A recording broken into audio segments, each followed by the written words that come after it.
Wajinga hawawezi kukubalika mbele ya Mungu. Hata wasichana wajinga wameandikwa kwenye Mathayo hawataingia mbinguni, watazuiliwa.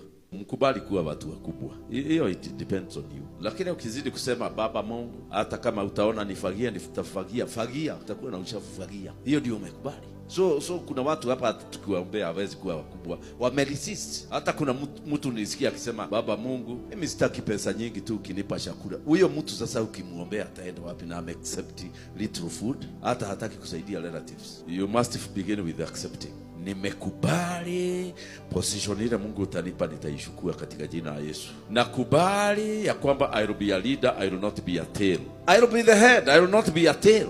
Okay, I will be wise. Hiyo ni kukubali. Lakini as long as unaenda kusema Baba Mungu, nikikuita na ujinga, uniitike na hekima, wewe utakuwa mjinga mpaka mwisho. Mwambie Bwana Mungu, kuanzia leo nimekubali, I am a wise person because I've accepted Jesus. Nitakuita kwa standard yako, sio kuita Mungu na ujinga ati Baba Mungu.